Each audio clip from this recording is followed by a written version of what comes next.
Thanks, mate. Hello, how are you? You weren't very enthusiastic there, were you? So let's try it again. Hello. Hello. We're great. How are you? I'm terrific. I'm always terrific. What I'd like to do, we've got a break in the middle here, but we're going to, first of all, I'm going to talk about some of the things that are happening in the world and why you should future-proof your business. And then we're going to talk about some of the things that you need to do to be successful. But I thought that I would start off just by giving you a bit of a background on, I know there's some students here from Stanford University and they're interested in entrepreneurship. So I wanted to explain just really quickly why you should be an entrepreneur.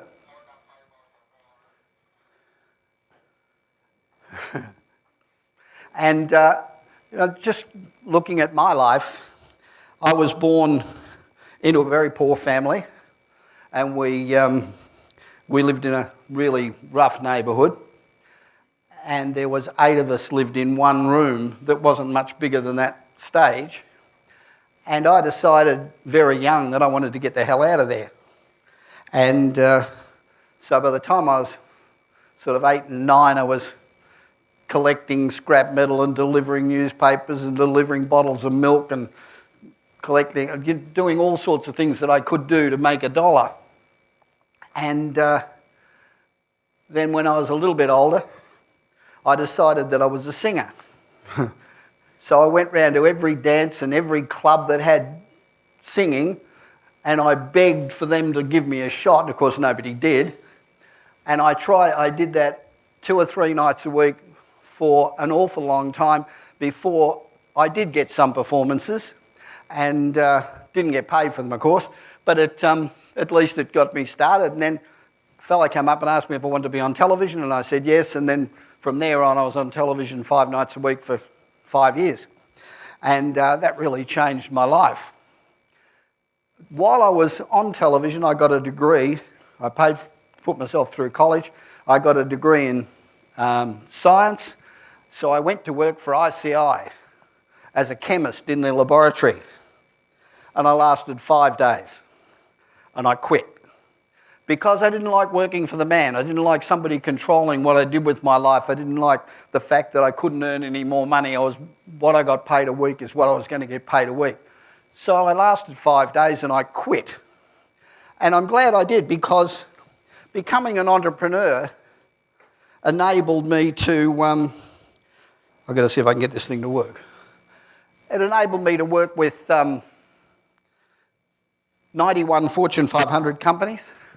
I was marketing director for Formula One, marketing director for a fighter named Evander Holyfield, legends of tennis, and a whole bunch of other things that I got to do that were really exciting. I did the 100 Years of Hollywood, the celebration of 100 years of movies, and that was all because I decided I wanted to be an entrepreneur. And if I hadn't have been an entrepreneur, I had have had a job, I probably would have had a good job. I certainly wouldn't be living in Hollywood. I wouldn't have the sort of life that I have. So for those of you who are thinking about whether you should work for the man or whether you should become an entrepreneur, give being an entrepreneur a shot, because if you work hard, the riches can be very rewarding, both from a satisfaction point of view and a work point of view.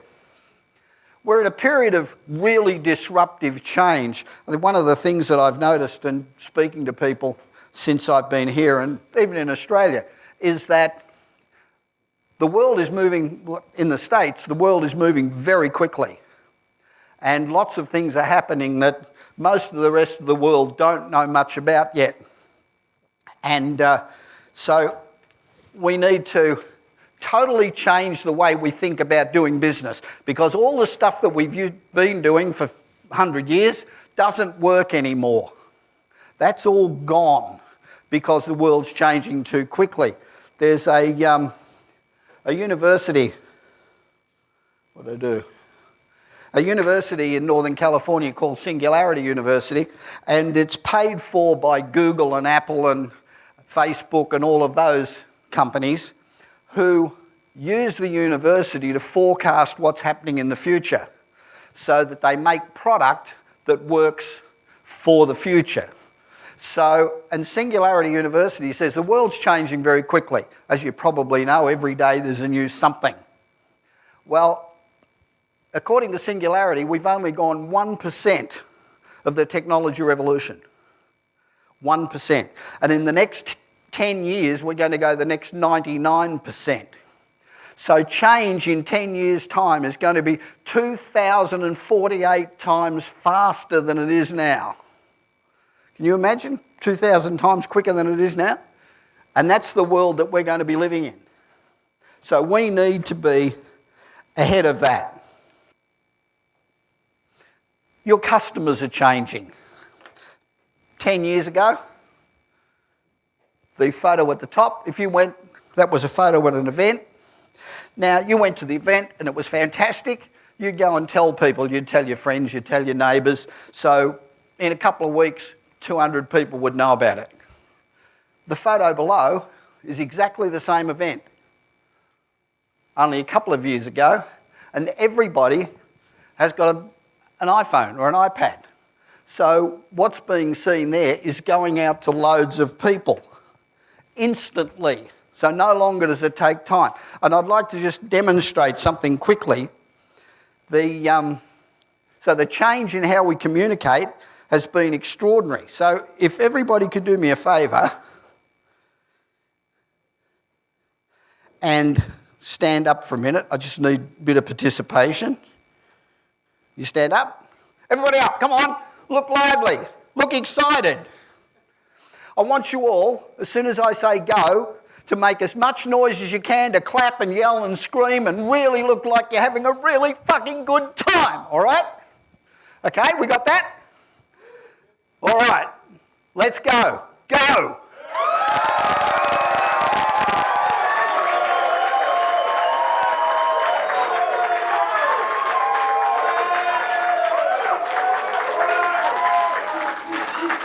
Okay, very good. Just give me 1 second. You can sit down again. I have just sent that spontaneous standing ovation out to 1.7 million people. So right now, 1.7 million people know we're here, what we're doing, everything about it. That's how quickly you can get your message out to the marketplace if you're in business. It is really quite extraordinary. A couple of weeks ago in Los Angeles, a guy sent out a tweet and put a message on Facebook that at 8 o'clock that night, it was 6 o'clock, at 8 o'clock that night he was going to have a car display of vintage cars in a shopping centre parking lot, and he didn't tell the shopping centre, and he had no cars organised. So 6 o'clock at night, by 9 o'clock, he had 600 cars on display and 5,000 people turned up.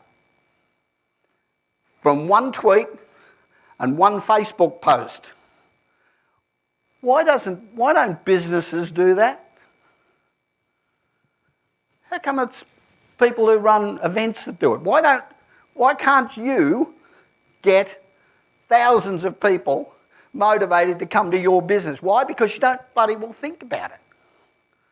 We're in a place called Payson, gave a speech in Payson, which is a tiny little town, I don't know, 1,000 people or something, in Arizona. And the lady, she's about 60, who runs the local antique place, paid money to the Pokemon people and had Pokemons out the front of her shop. And she had about 1,000 people there at midnight to an antique store in a town that's got maybe 1,000 people. People came from everywhere. So why aren't businesses doing it? People are sitting there saying, why can't I get more customers? Because you don't understand the business. You're still doing business the old way, and the old way does not work anymore. Communication's changed. You know, I look at newspapers and television and whatever, and still full of ads. But that's not where people are getting their information from. In the last few years, communication, 358% increase in social media use for selling business. And traditional media is down 71%. So how many of you are focusing all your money and all your attention on social media? Because that's where you should be focusing it. Because otherwise, you are just not getting the benefits. There's been this massive disruption that possibly you don't quite, because you're tucked away, you don't quite understand how big this disruption is from AI and from robotics. But it's extraordinary. And the change is happening very quickly. You know, we drive down the street in Los Angeles and we see driverless cars. You get passed by a driverless car. And I talk to people here and they think it's 10 years away. It's not. It's here. You know, Dubai has just started a flying taxi service. You catch a flying taxi to the airport. And yet people think it's all space age stuff or it's back with the Jetsons. It's not. It's here. And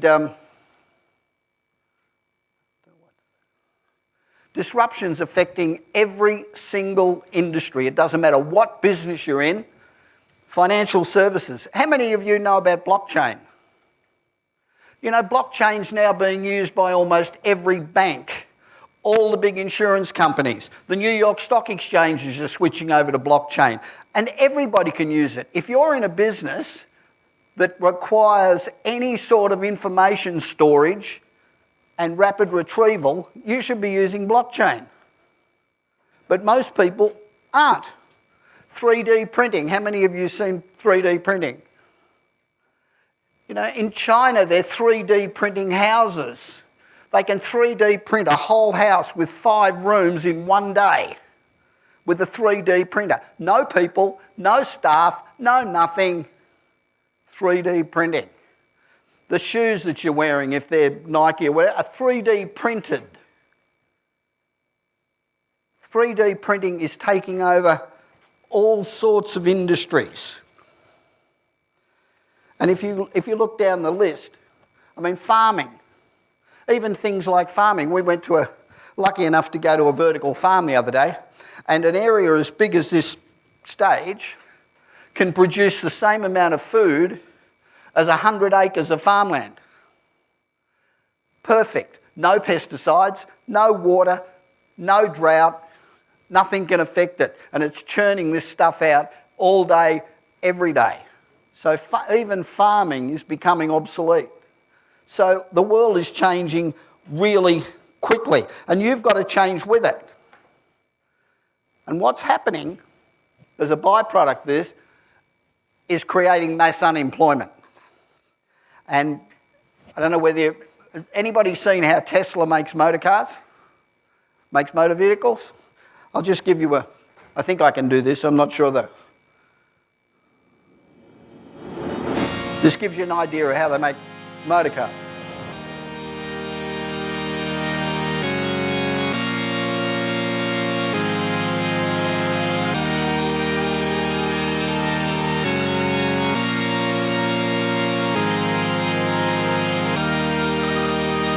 Where are the people?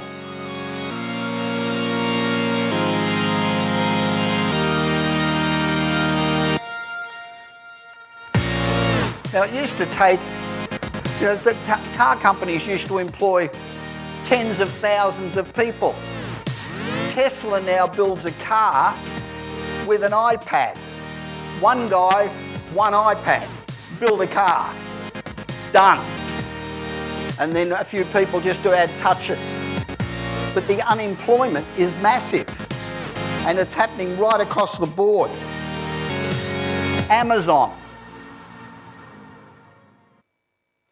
Amazon's got 45,000 robots that have replaced 3 shifts of people.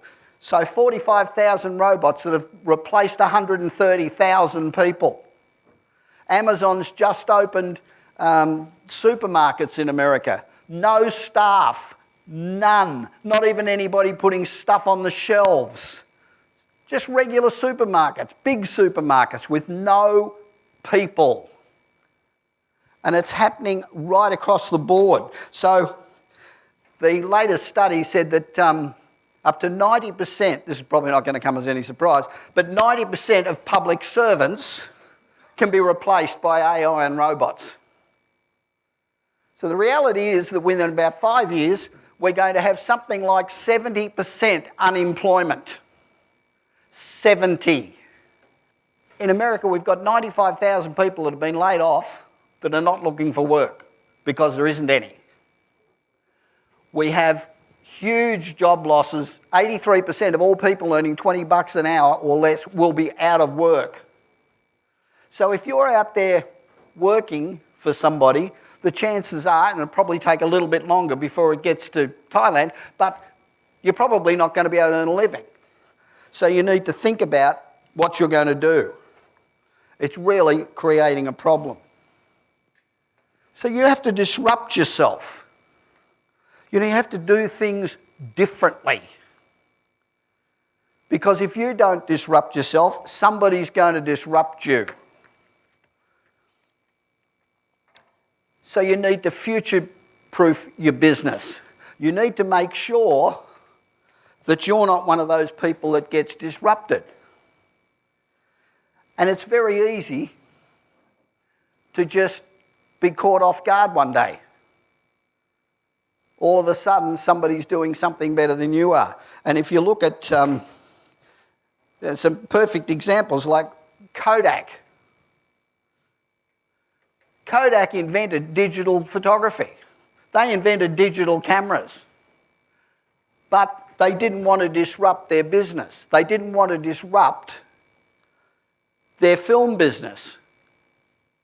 So they didn't do anything with it.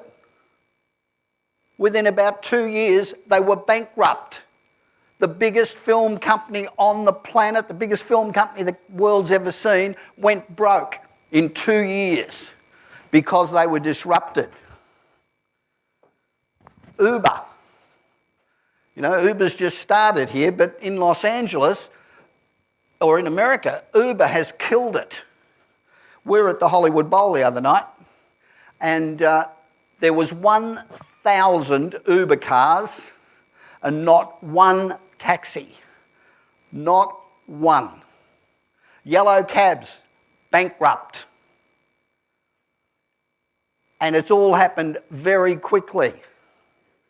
Airbnb are hurting hotels. And there's example after example. So no matter what business you're in, doesn't matter what business you're in, if you're not disrupted already, you're going to be probably. So you need to make sure that you future-proof your business. You've got to avoid the FDH syndrome. That's what happened to Kodak. Fat, dumb and happy. They were fat and dumb. Everybody caught up with them. Bingo, it was over. So have a look at your business. Is your business fat, dumb and happy? Are you going along all right? Hey, it's all right, I got enough money to pay my next Mercedes payment. I'm cool. Well, guess what? You won't be for long. You've got to look at how you make sure that somebody doesn't sneak up and disrupt your business. And the best way to stop somebody else disrupting your business is for you to disrupt your business. And it's amazing how many businesses we go into and can change businesses. Because if you haven't got the best product, if you haven't got the best value for money, if you haven't got staff that's creative and really wants to work, and if you haven't got the best customer service, you are going to get disrupted. So the best way to stop yourself getting disrupted is to make sure that all of those things are fantastic. When was the last time you had a really good audit of your business? We go into businesses all the time and we say, what do people think about your customer service? Oh, we've got fantastic customer service. And you go and ask their clients and the clients say, their customer service sucks. Because They're fat, dumb and happy. So you need to go and have a good look at your company from top to bottom and have a look at every aspect of it and make sure that it's absolutely the best it can be, because if not, then you run the risk of being disrupted. Your staff, your management and your staff, are they complacent? Do they just come along every day because you're running an adult daycare centre? Or are they coming along excited to be there and they want to improve the place and they're coming up with suggestions and coming up with their ideas? In businesses that we're involved with, if people aren't coming up with ideas every day, they're out of there. You know, being an employee no longer means that you go in and just do what you have to do. You go in and you come up with suggestions. You try to improve every bit of your business every day. And if you're not prepared to do that, you're out of there. And then because there's going to be 70% unemployment, you're going to be one of them. So think about what you're going to do then. In every business, it doesn't matter what it is, there are pain points. There are things that the public don't like. You know, 90% of your company might be great, but there's a pain point somewhere that the public don't like. You've got to get rid of that pain point, because if somebody else does, you'll lose your customers. So pain points have got to go. You've got to look after your staff. I mean, really look after your staff. And encourage good staff. Starbucks sends their staff, anybody who wants to go, to college and pays the bills. And it costs about $35,000 per employee that they send to college. And when you finish college, you don't have to stay at Starbucks, you can leave. They have 11,000 baristas going to college that they're paying for, because that's the only way they get to keep good staff. And places like Google and Spotify, people like that, they're all doing exactly the same thing. They're really looking after good staff. You can't rest on your laurels. You know, we've had a good company, it's been going along well for 20 years or 10 years or 5 years, everything's good, we're making money, so let's just keep doing what we're doing. You keep doing what you're doing, you're going to be out of business. We need to have a critical appraisal of your business from top to bottom if you don't want to be disrupted. You've got to prioritise the needs of your staff. The staff are the most important. The customers are number one. Staff are second most important people in the place. So you have to really look after them. Millennial talent. Millennials want training. A survey of Workforce 2000 showed that millennials want training, and if they don't get training, and not the boss coming in and saying, we're going to talk for half an hour about how you sell somebody something, but if you don't give them good training, they will leave. And it's hard to get good staff, and it's hard to get good staff that care, and it's hard to get good staff that work hard and actually think. So you need to invest in ongoing training and learning. Everybody says that, I know, but only 21% of companies actually train their employees. So 80% don't. And that's tragic. Companies need to crowdsource more. You know, you can crowdsource staff. No use having a 365-day-a-year overhead if you've only got 200 days a year that are generating income. So you can crowdsource talent, and it's perfect these days for doing exactly that. The next thing you should do, incidentally, the best way to keep notes is just to take a photograph of the screen. And that way, and I don't mind, you can photograph all you like, but if you photograph the screen, when you go home, you can have a look at it and say, okay, what are the things I need to do? And it's the best way to reacquaint yourself. Brainstorming or moonshot thinking, same thing. And I was on a group of 11 people with Shell Oil Company, and we used to meet every 6 months in Holland, And we used to sit down and say, okay, what are gas stations going to look like in 10 years' time? What are they going to look like in 20 years' time? How do we change how we deliver gas? What do our gas stations look like? What are going to be the priorities of our customers? And we used to shoot 20 years out. And nothing's out of bounds. Doesn't matter how ridiculous these things sound. You know, who would have thought, even 10 years ago, that you'd be 3D printing houses or shoes? Who would have thought 10 years ago that you'd have half the things you've got now? Like Hyperloop. How many of you know anything about Hyperloop? 2 people. Hyperloop is a new train system. And the trains go at 800 miles an hour in a tube. And they're building them right now. And they've got nearly 200 orders. Hyperloop's got nearly 200 orders to build these fast trains. And if you know how big America is, you can go from New York to Los Angeles, 3,000 miles, in 4 hours by train. So by the time you go to LAX, stand in a line, go through security, get on a plane, sit on the tarmac, fly to New York, go through the same bullshit again at the other end, you could be there by train. And these trains are being built right now. So who would have thought that those things had changed so much? We have to think ahead about what's going to happen in our business. Because it doesn't matter what your business is, it's going to be disrupted. Business models. You know, we talk to people and most people have got a business plan, a business strategy. How many people have got a business plan, business strategy, if you've got a business? How many people don't? How many people have got 2 business strategies? Or 3 business strategies? Or 4 business strategies? You know, most companies have only got 1. But you've got multiple markets, multiple target markets, and every one of those target markets needs its own business plan and strategy. You have different distribution channels for each of those.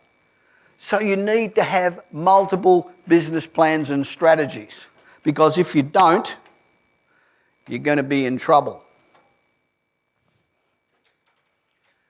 Innovation.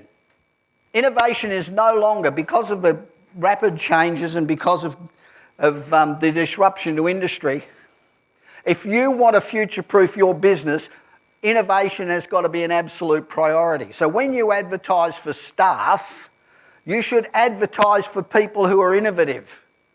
You want people to come to you every day with suggestions. You know, the most innovative company in the world is Toyota. And Toyota rewards people for their innovation.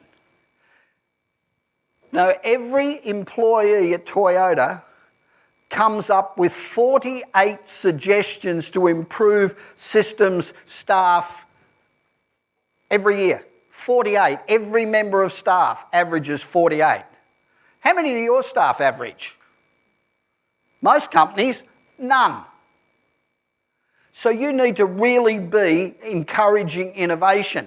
If you're a reasonable sized company, you should have an innovation employee, somebody who does nothing but think about how to innovate the systems in your office, how to innovate the way you manufacture, where you can use 3D printing, where you can't, where you can use blockchain, where you can't. Just somebody who focuses on making sure that you're innovative and have got the best possible technology for the best possible uses. You should enthusiastically promote people who are innovative, people who come up with ideas. You should be promoting them and giving people a chance. Like Google, my son works for Google. At Google, they've got to spend 20%. Every employee at Google's got to spend 20% of their work week, so let's say it's 40 hours, they've got to spend 8 hours on whatever they like, but it's got to be innovative for the benefit of the company. So 8 hours a week, every single Google employee is out there thinking about how they can improve the company. And they're not the only ones, there's loads of them. So you've got to give the staff the opportunity to be innovative and encourage it. You've got to embrace technology. Now, this is a really important one. Operational efficiencies. You know, you need to bring in the best technology in every section of your business. You need to maximise omni-channel technology right through your company. And because it makes incredible difference. And people don't really understand, but there's a restaurant in Los Angeles called Lowry's. It's a restaurant. There's lots of them. You probably notice when you walk down the street, there's a hell of a lot of restaurants.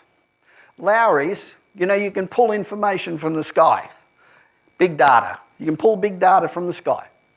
So what they did, they pulled big data down, bear in mind it's a restaurant, pulled big data down, and they found every person within 20 miles of their restaurant that could get to the restaurant, could afford to go.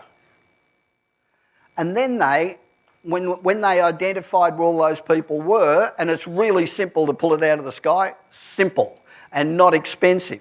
They overlaid the freeway system of Los Angeles and then took out the people that it was very difficult to get to the restaurant. And then they promoted directly through SMS and Facebook and every emails and whatever to those people. It's a restaurant. In 4 days, they got 15,000 inquiries for bookings. It's a restaurant. And it's really simple to do. Every single one of you can do that. Why don't you? Because you don't know how to, or you don't know that you can. But if you kept learning, you would know how to do it. And it's not difficult. You know, 15,000 bookings for a restaurant. Most restaurants would have to advertise in the old-fashioned way forever to get people. Just to give you an idea of what's available, I've got a friend who owns a company called JumpWire, and they did a demonstration where they had the computer and they asked a group like you to yell out characteristics of people. So, female, 35, married with 2 kids. One of the kids is going to college. Well, maybe not. Likes Thai food. Lives in a house with a mortgage, etc., etc., drives a Volvo, whatever it is, and yelled out all these characteristics, and within 1 minute they said, Mary Smith, 43 Jones Street in such and such a suburb, fits that profile exactly. So of all the people in Los Angeles, they could tell you a person in less than a minute that fitted exactly that profile. That's pretty cool, huh? We can all do that, every one of us, but we don't. And we wonder why the big guys, we wonder why the Apples have got $200 billion in spare cash floating around, because that's what they do. But what we don't realise is we can do it too. You don't need a lot of money. And that's the good thing about it. Cyber security, you've got to make sure you're protected. The figure is, from MailGuard, over 70% of every company that's been hacked has gone bankrupt within 6 months. 70% of every company that's been hacked goes broke within 6 months. How good's your cyber security? How well protected are you? Because somebody can take away your business in 5 minutes and you're done. But people think it's not going to happen to me. Fat, dumb and fucking lazy. They think it's not going to happen to them. So they don't protect against it. And you have to. Blockchain, I mentioned before, if you're in any sort of a business that needs to safeguard information and needs to have information available, it can't be hacked, can't be stolen, can't be fiddled with. You should be using blockchain, and it isn't expensive. Artificial intelligence. Artificial intelligence is extraordinary. You know, major operations now are much more effective using artificial intelligence with robots than using surgeons. Lawyers. All the big law firms now are using artificial intelligence more than lawyers because artificial intelligence is 40% more accurate than physical people. Artificial intelligence can diagnose illnesses 25% better than the best doctors. People like Coca-Cola. Coca-Cola now are placing all their ads and writing all their copy, not with copywriters in advertising agencies anymore. Coca-Cola are using artificial intelligence to write their ads. Most newspapers now are using artificial intelligence to write their stories. So don't think artificial intelligence can't come in and take your job. Or you can use artificial intelligence to your benefit and really build a successful business. But it's up to you. Nobody's going to do it for you, but it's not hard, it's not expensive. You just need to do it. 3D printing.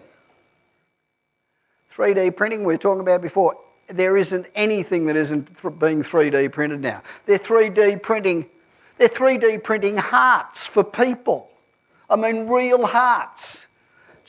They can take your heart out now, put in an artificial heart for 24 hours and print you a brand new heart with your DNA, stick it back in your body, no rejection, and you're out of hospital in 2 days. 3D printing. Most businesses can use 3D printers all over the place. And you know what? 3D printers don't get sick. You don't have to pay them.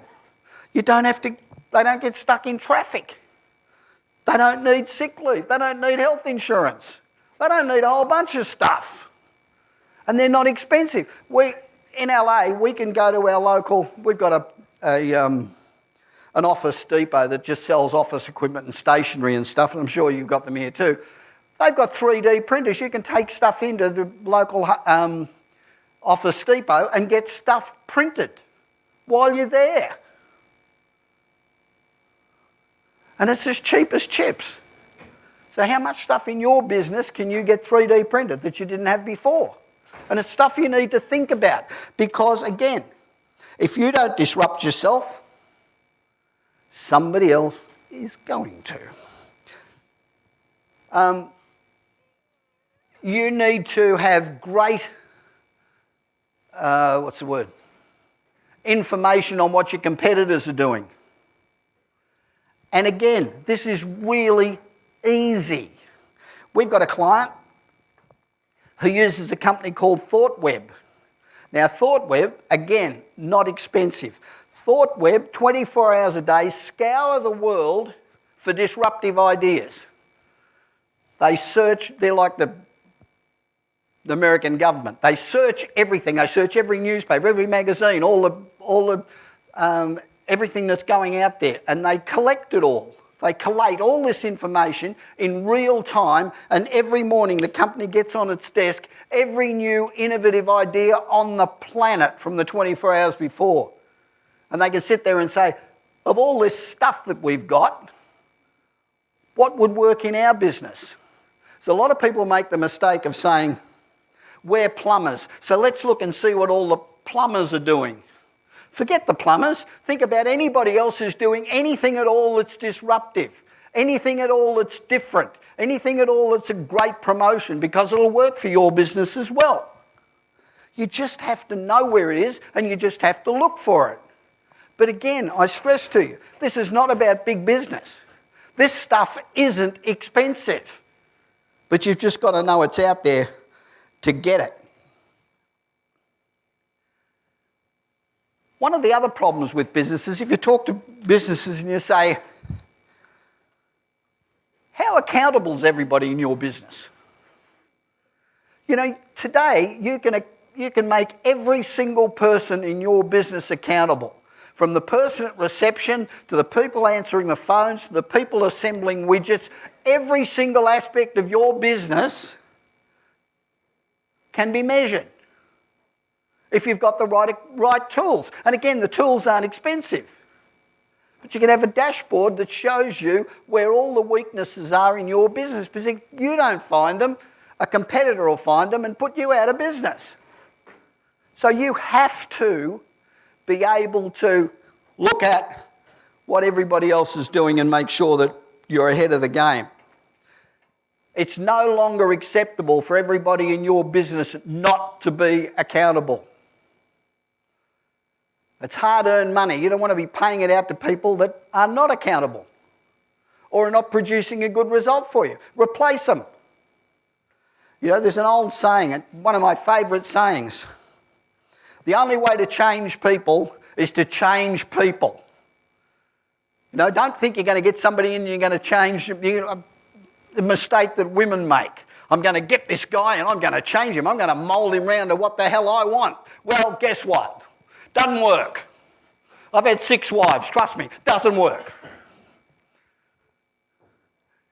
You know, the only way to change people is to change people. Somebody's not performing. Don't sit round and be nice to them. Don't sit round, give them a shot.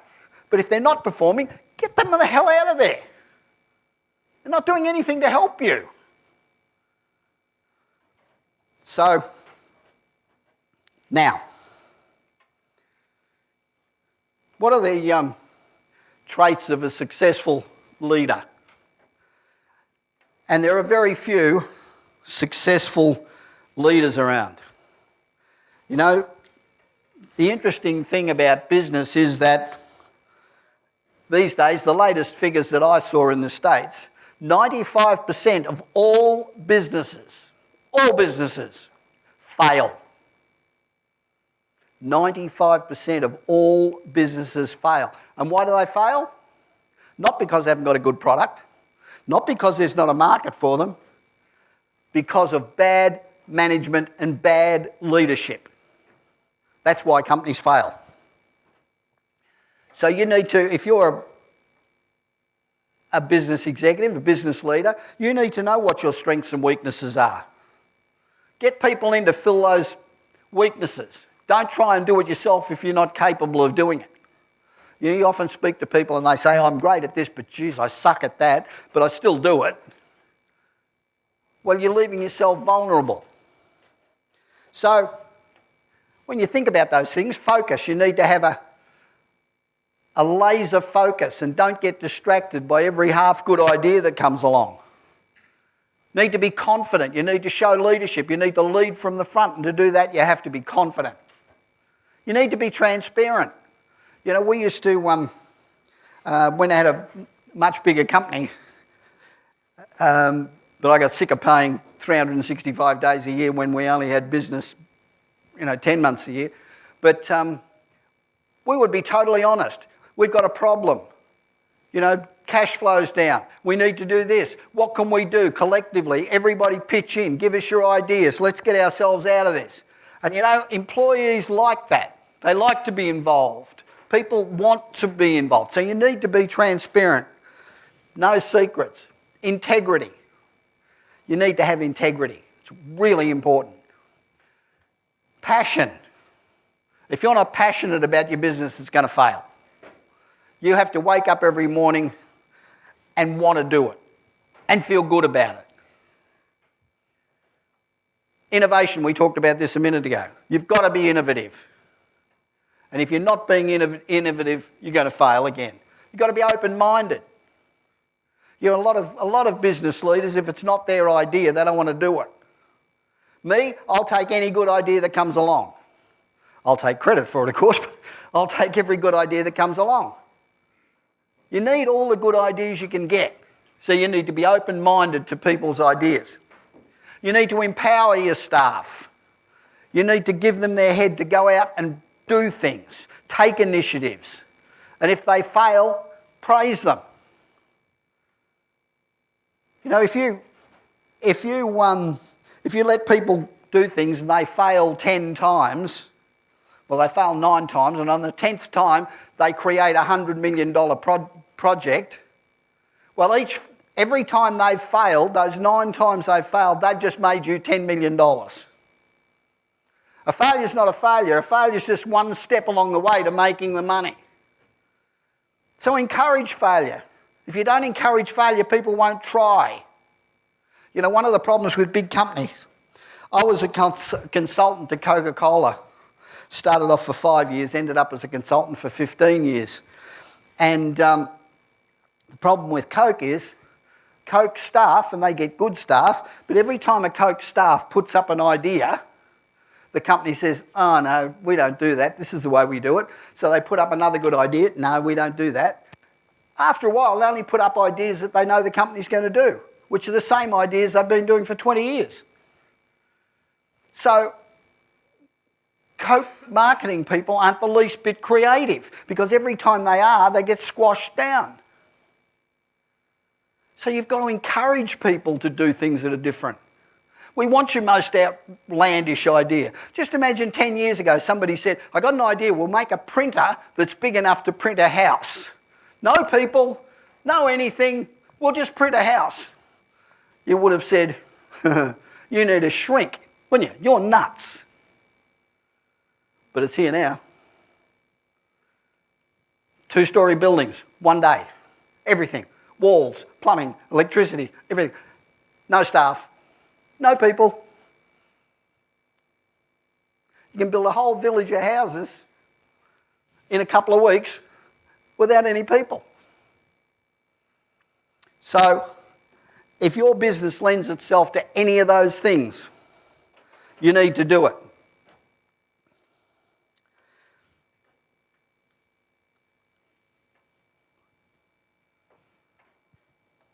And this is why most of us don't do these things.